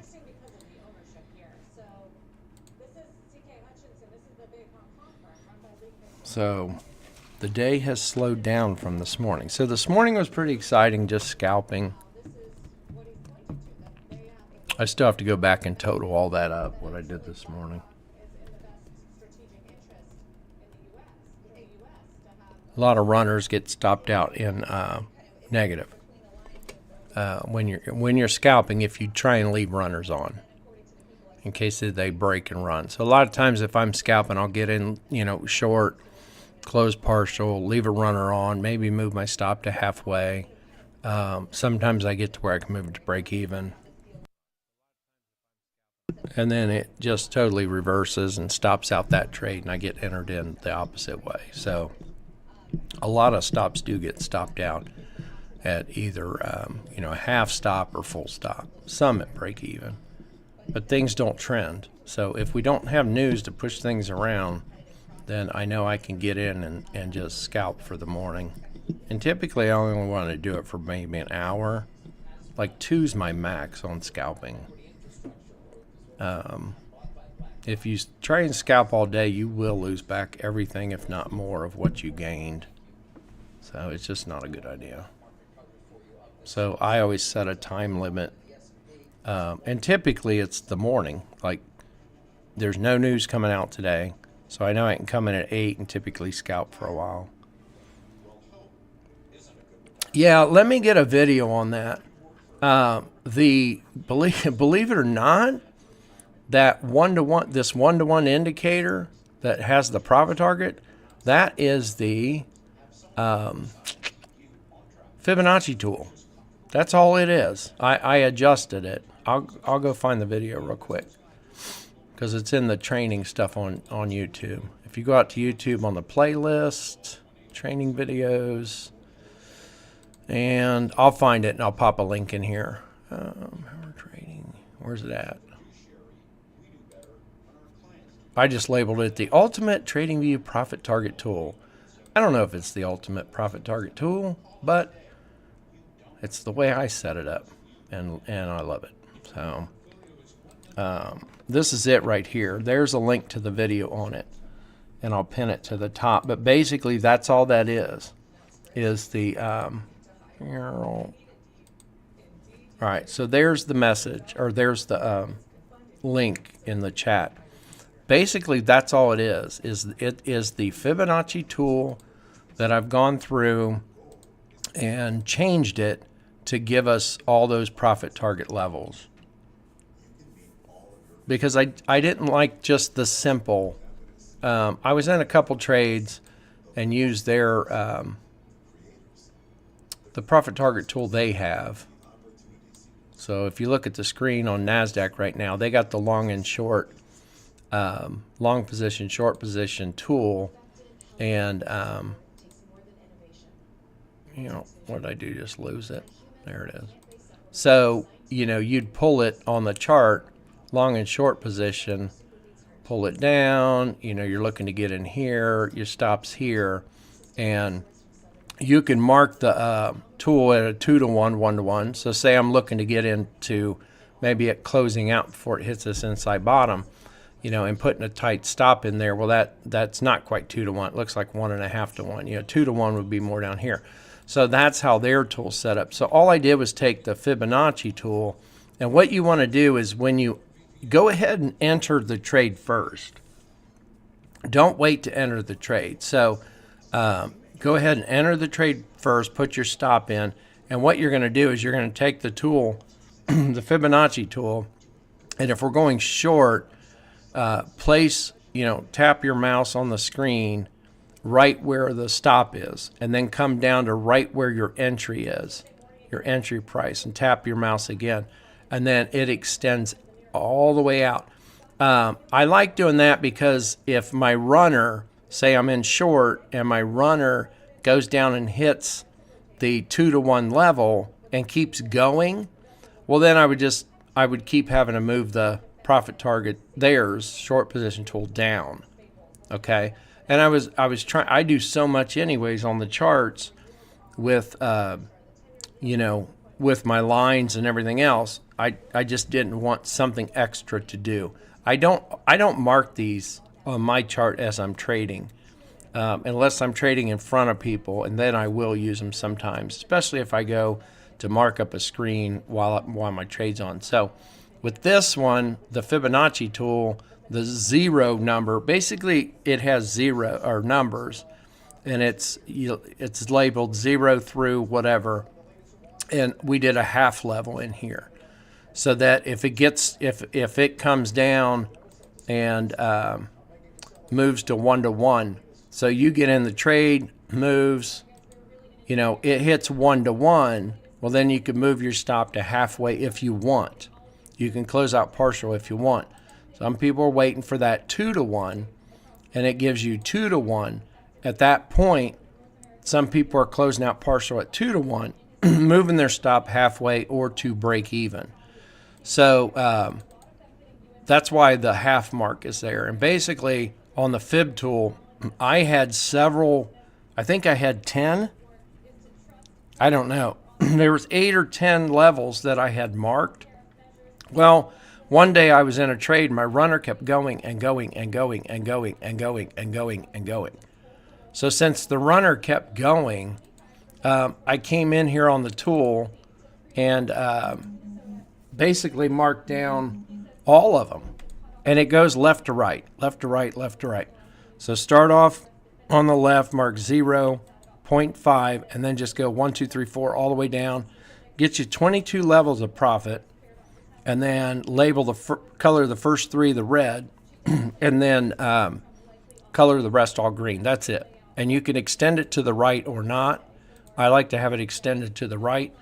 And then when I get out of a trade, so say my trade, say it comes back, it hits 1-to-1 and comes back and stops me out.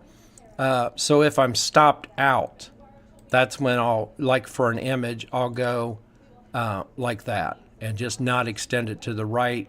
And depending on where it is, I'll drag it over to show that that was the trade overall. So I like it. I think most people have used it, really likes it. I don't know. I did it last year.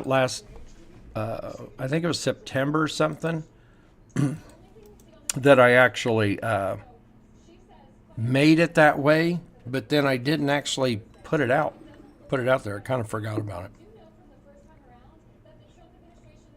It was one of those, like at 3 or 4 in the morning I stay up late, super late on Fridays and Saturdays, because my family sleeps in. If there's no sporting events on a Saturday, they sleep, like my wife will sleep in, but normally she stays up till about 2 and is exhausted at the end of the week. So knowing that my family won't get up till about noon on a Saturday, I'll stay up a lot of times till, like 3 or 4. Staying up till 4, I still get 8 hours sleep. So I get a lot of work done on Friday and Saturday nights. The house is quiet. I'll crank up some music in my office down here and just get some work done. I really wish these would hit. I'm just sitting waiting. Bitcoin, again, gave a sell, but it's gone nothing but sideways. So again, it's late in the day, so we don't expect volume. If you look at volume overall, do I have volume on this one? I think I got volume shut off on. Why is it? It's over here.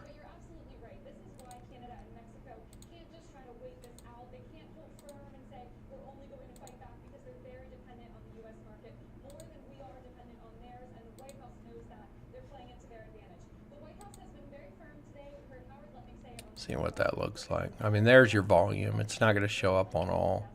But volume right now is down, across the board, which it should be. So we may still get, yeah, no problem.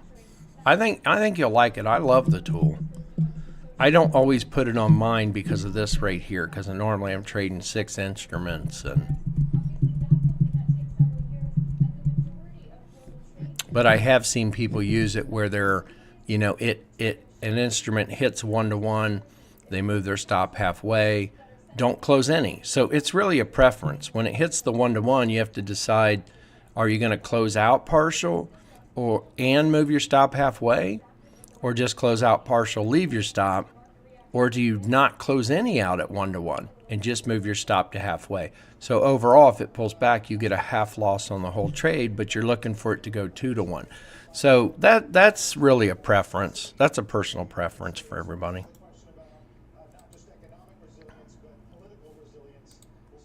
All right, we're getting another push here. We'll see if it goes down. Because remember, this is a full extra trade on S&P. And I'm debating whether to close the 2 right now, because it's come down twice. On S&P, it came down twice to the order. This last one almost hit it, but it's having a problem getting past that top of the inside bottom there. So I don't know if it's going to push through or not. So I'm trying to decide if I want to close out and just close out manually. Which, as soon as I do, everybody in here knows what's going to happen. There it goes. So it popped 2 out. So good.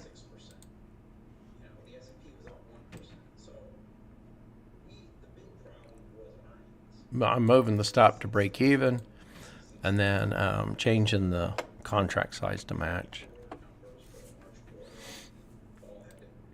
I'll move it past a little. So we locked in a little bit more on ES. That was 135. So small trade. I put on 3 contracts, sat in it. We sat in this sideways forever. And then after it pushed down here and just failed to push further, it was sideways in here. That's where I put the pending order for the 2 contracts to buy back. So buy limit of 2. It almost hit it here, did not, and finally breached it. So that closed out for another 135 on S&P. Let's do. So we had 346 on S&P. Now that put our trade on S&P with this extra trade at 481 on the profit. So, so again, 706 on gold, 481 on S&P, and a little $95 on Bitcoin. So great day on the day. So we got to add 135 to that.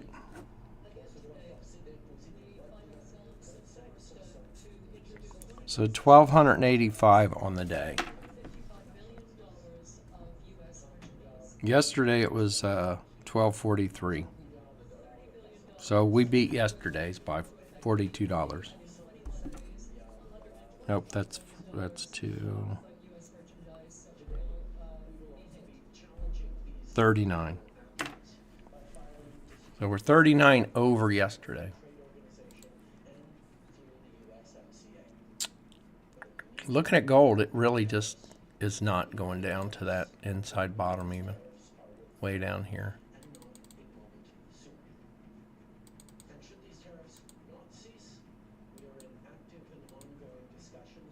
Just not wanting to break that.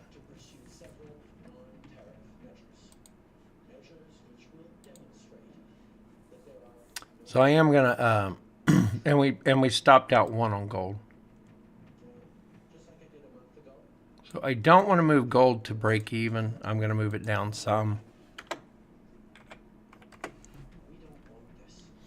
Moving it tight. I expect to get stopped out. So that gold run, the gold one that just went out was 30, 38. So 744 on gold. 744 on gold, 481 on ES, and 95 on Bitcoin. Or platinum, sorry.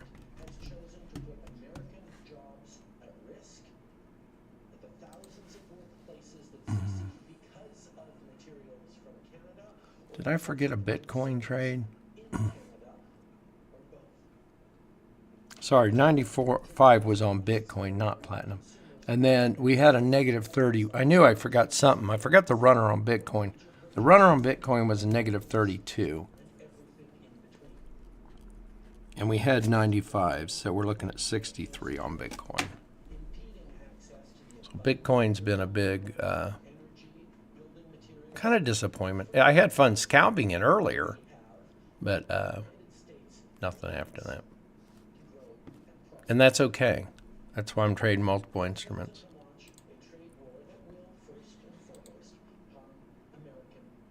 Yeah, it is. Gold's got that wedge formation.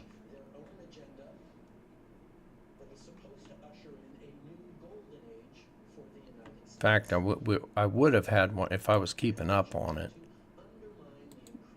And I like to do it two ways, so I like to look at the highs, draw it across. I like to do this so everybody knows why I'm drawing a wedge where I'm drawing it. So we marked the highs up here, okay, marking from that point A to this point B, and then marking lows from that point to that point. And then that's that wedge or pendant formation. You'll hear people call it different things. And then I also come in with the triangle tool and just you're marking it from one point to the other and drag it out to where your lines meet. So sometimes it's easier if you haven't ever used it before to draw the lines first and then come in and draw the tool. If not, you're doing this. So if you're not drawing the lines first, you're coming in, you're finding the high point, you know, and I drew it from here because it breached that low. So high point, low point, and then you drag it out to where as you're dragging the end up and down, you're making sure that back here, okay, that the top of that touches, and down here the bottom touches. So you're just adjusting the tool. You know, obviously, you know, I can't draw it there. As I pull it out, I see it's touching the top line here, but not the bottom one. So you're just dragging it out and shifting it up and down till you can include both the wicks or tops of both candles, this one and this one, and then one shift it to the back. I always just shift. I disappeared on me. So I always just like to shift it to the back so that it's behind the candles. And then for me, I actually like to drag this end, not that. Personally, I just like pulling the back of it back here. And I have to pull it down now to include, again, that wick of that candle. And I just like it straight, like a pendant flag. That's just me. You don't have to do that extra step. So yeah, we're breaking out the top. And of course the 4 hour on my chart is, you know, green. And the 50-minute, of course, just turned green. But it turned green twice here. The only difference is, and it turning green here, it's the 15-minute turn green here. It's basically that move up that's turned it green on there. And then this one is actually a breakout of the top of the pennant. So that's the difference in there. And then you can always go back to a 3. Let me delete these off the chart. So now it's going to do a big test of support on the back side of that pendant.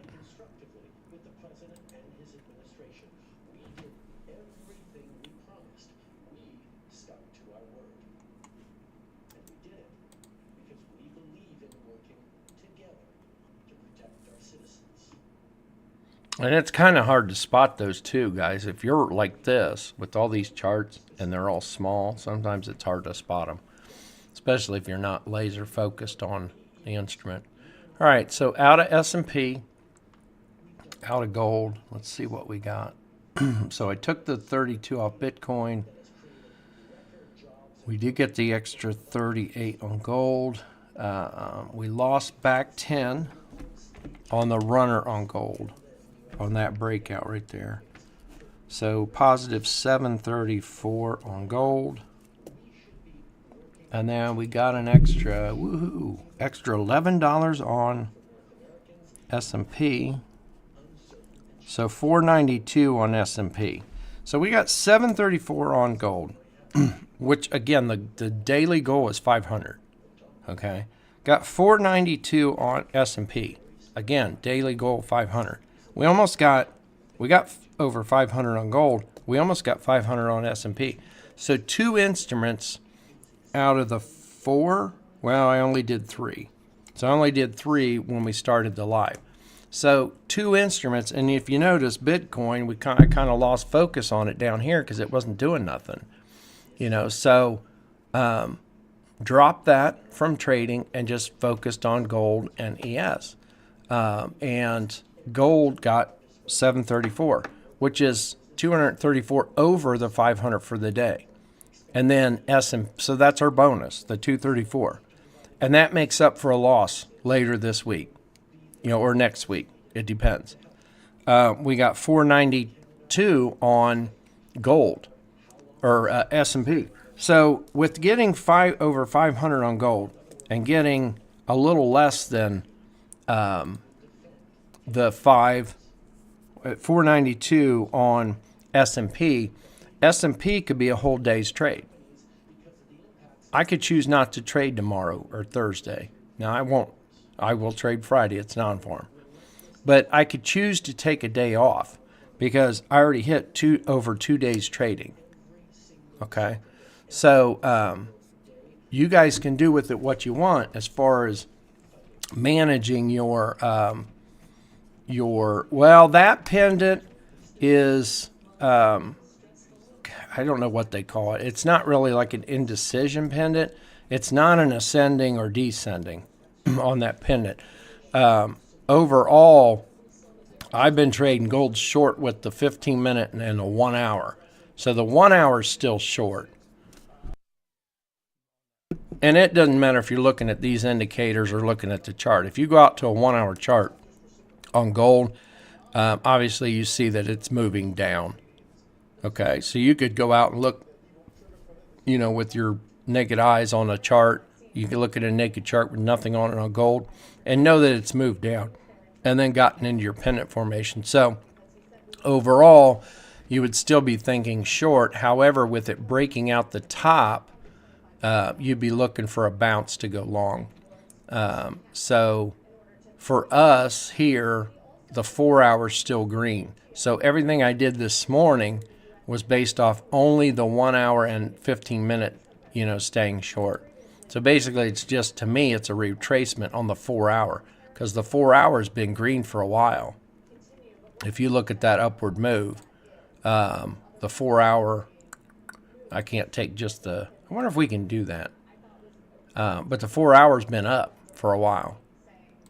Be nice to put this back on the chart with not the arrows. So basically, we're looking just for buys, just for buys, just for buys. Now, when we get into that situation, when we get the 1 hour reverse, if it's like today at the start of the market, well, when did this one trigger? This triggered at 9 o'clock, so before the stock market. So basically, I've traded that stock market short, and then it just slowed down, and then you're getting the higher. So you're getting lower highs, but you're getting higher lows, which is basically bearish and bullish. We're getting the bearish side of the market pushing for lower highs, but we're getting the bullish side of the market pushing for higher lows. It's going to break out one way or another, and it's just a matter of being there to catch it.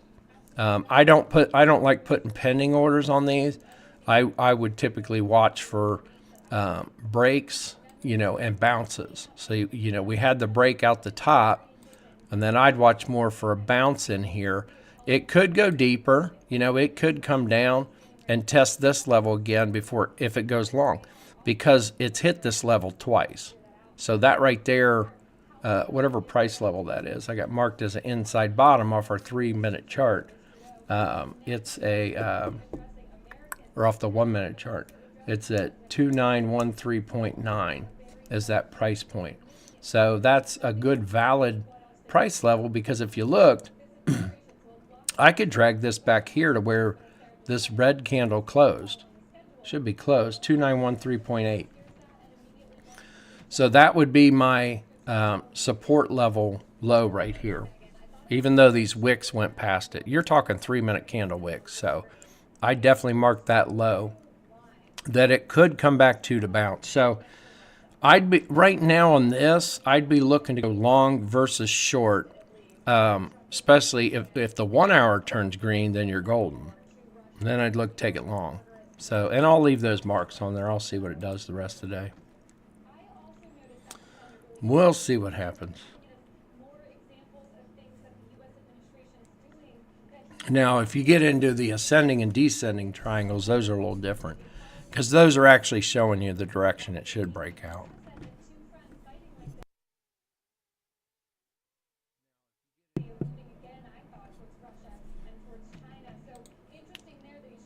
I won't take any, but that's what I'd be looking for on that to pull. And now, again, on the breakout orders, you have to decide on how close you want to do it. We have a high right here, this high that it's kind of playing with. So if I was going to put a pending order, and you have to decide because you can find highs and lows always in your way. I'd be looking at putting a pending order up above here if I was going to trade it as a breakout. So I'm waiting on it to pull back. Waiting on it to pull back for a good price to get in long. However, I could put a safety order up here somewhere, and I'd look to go above this high. Well, if you look at that, let's say I put my, order right here above that high.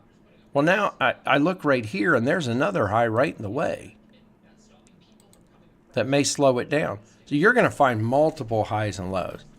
And at some point, you just have to make your rules, stick to them, and take a chance that it may not, if I put a pending order up here above this high, I might get triggered only to have it go, I might get triggered in,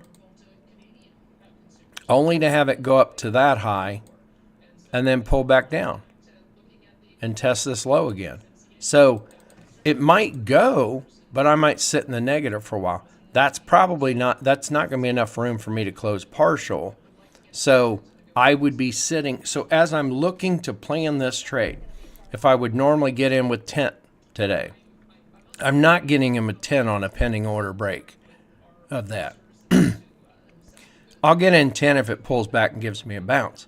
In the meantime, I'd put a pending order to go long, and then if it does go up, I'm in. If it keeps going, if it were to break and just keep going up and up and up and up, guess what? I'm in. Okay? The likelihood of that happening, not too often. All right? So the odds aren't in my favor. The odds are not in my favor that it will break, put me in my pending order, and just go. Okay? No odds in my favor on that. So riskier trade. I have to do less contracts. I have to do less contracts on that pending trade because it may only go up to this high, and then it may pull back and test this again, this price level, in which case I'm sitting in the negative. So if I know that if I put a pending order there, the likelihood of it pulling me in and pulling back to this level is pretty good, I'm going to sit in the negative for a while. If I'm going to sit in the negative for a while, how much am I willing to lose back in the market? Okay, that's what I have to plan for. I have to plan that it might be a bad trade. It just might keep moving short. So I have to be a little cautious. So that means I'm going to put on less contracts. So not 10, by no means. I put on like 2 on this because that high's right there. So I'd put on 2 contracts. And then if it just breaks and runs, guess what? If it does that, good. I'm in with 2 contracts. Now, I only have 2. I get to close out 1 at partial, whatever I deem where to close it. Let the runner run, move my stop. So good. I don't miss that. That's what the safety order's for. And then in the meantime, if it pulls back into a better location, I can buy back in. And put on more contracts because that's what I'm waiting on overall, right? you're putting on the pending order long, but you're waiting on it to pull back and give you a better price to get in. The safety trade's there in case it breaks. It didn't break. So since it didn't break here, I could go ahead and close my safety trade, and I could go in long now. Going in now long is a better price. Okay? So that's the difference. And I would close out my safety trade.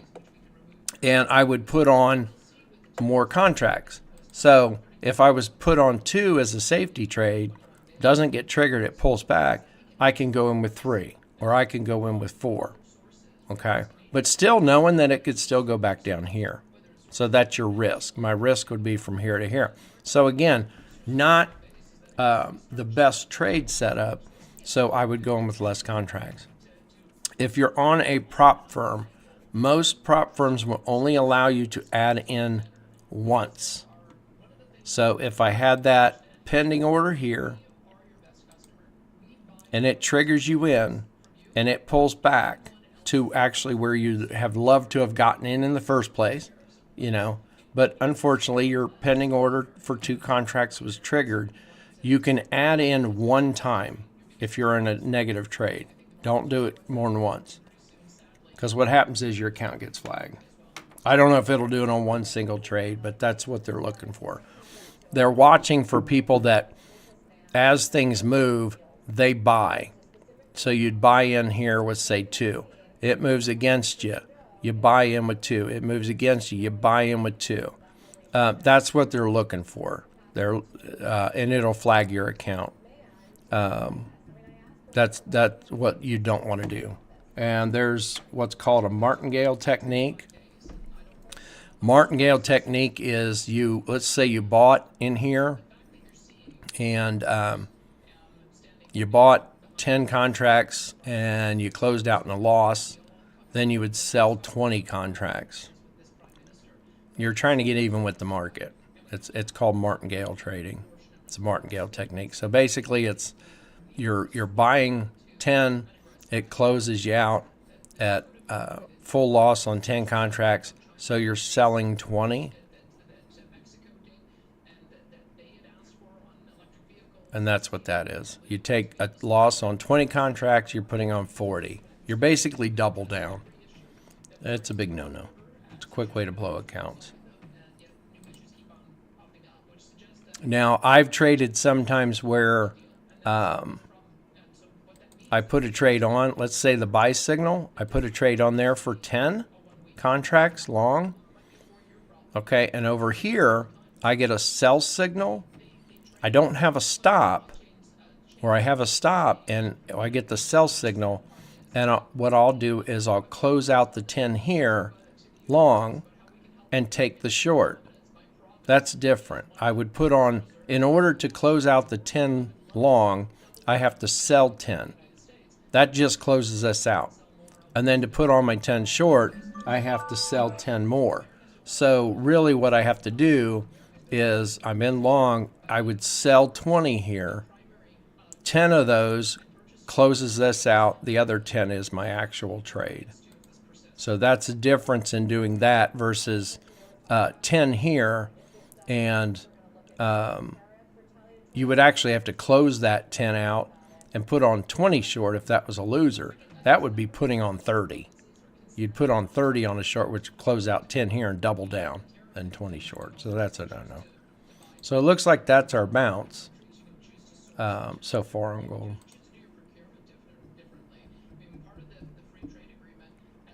So I'm out of everything. It is here 11:30. So I'm going to go ahead and cut the stream off. Again, lunchtime. Take lunch, visit with family, do something fun, exciting, go to the coffee shop. My coffee shop is closing down. Yeah, next month on the 4th. They just don't do enough business during the day. The owner has to put in a lot of personal money, is what she's been doing. It just hasn't. In the winter, it's always slow. But in the summers, it's been slow. After COVID, it kind of died off some, so it hasn't picked back up. So I'm really disappointed in that. So that's what I'm going to do. I'm going to go get ready, head over there, and got some errands to run. So we did good on the day again. I think it's 1282. I think I got all the trades in. 1282. Oh, we the minus 10 on gold. I got that. And then 11 on ES. Yeah, I added that. All right, so we're good. Good on the day. Yeah, I appreciate it. I like doing the lives. I didn't do like when I scalped this morning. There will probably be no talking.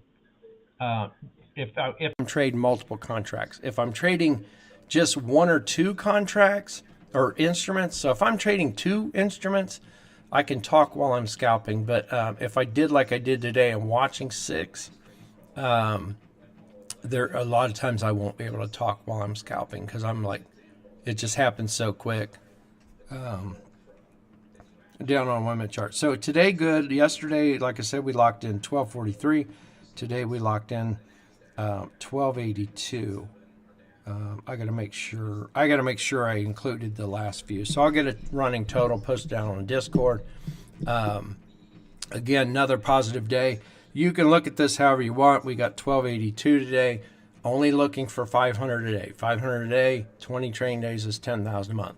That is a small, modest amount of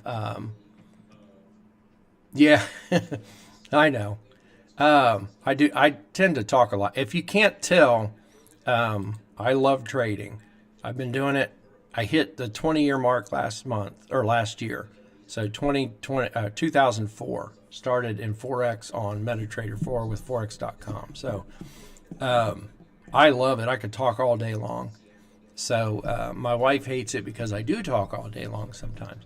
So this is kind of an outlet for me to actually get my talking out of the way so she doesn't hear it. And that's why she doesn't come to my office a lot. So that's also good.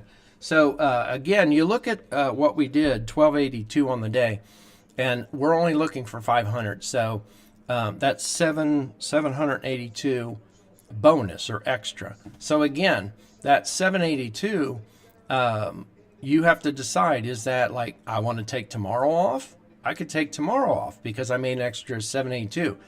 I typically will trade every day of the month. So now there's times I take off on a bank holiday and I won't do a live. So, and it might move. Things might move without me. But I know on bank holidays, there's not that high volume stepping in. So I don't expect huge movements. So I tend to take off some of the bank holidays. So that being said, this extra 782, since I'm looking for 500 a day, it makes up a bank holiday. So I can sit out one of the bank holidays and don't really care because I've already made in the extra, $500 on today. Yesterday we did 1243, only looking for 500. So I made an extra 700 yesterday. So between yesterday and today, I'm up an extra $1,400, probably $1,500 if you had the change. So I'm up an extra $1,500 on yesterday and today. That is 3 trading days. So, could you say vacation coming where I'm not going to trade? There's 3 days. So I could technically take today and head out somewhere tonight, and not trade for 3 days because I've already banked 3 days worth of trading. So I don't do that. Typically, I'll keep trading every day. So it's some bank holidays I won't trade where my bonus overrides that. So anything above my 500 on the day, because 500 every day is my goal. That's 10,000 for the month. Anything over that is bonus for the month. You can do with it what you will for the bonus, but it's my monthly bonus. So at the end of the month, I will have a monthly bonus right now, just in between yesterday and days, up $1,500 for a monthly bonus. That's a pretty good monthly bonus. At the end of the month, who knows what I'll be. If I take losses, that's okay because my monthly bonus will cover that. That's why I don't mind taking losses. And I don't have to revenge trade because right now, if I take a loss tomorrow that's $200 or $400 or even $500, I have that already in the bank on our bonus. Okay, so hope you enjoyed. We'll be back tomorrow live. Don't forget Friday's non-farm payroll. So you have to decide if you want to get mixed up in that and trade. And it looks like we're getting our bounce on gold there. I'll at the end of the day, I'll post out a image, but I'm watching for it to break that. And so we did get a bounce. It would have been a decent trade so far. Not sure if that's going to hold out, long term or not. So hope you enjoyed, and I will see you tomorrow. There's no news on like the Australian dollar or anything tonight, so not looking to trade the Asian session tonight. It's Sydney to Asian session on anything, just because we're not looking to have news, or there's no news coming out on those. All right. So I will talk to you later. Enjoy the rest of your day. Don't give all your money back if you're going to sit here and trade. Keep what you locked in and call it a day, and just manage your runners.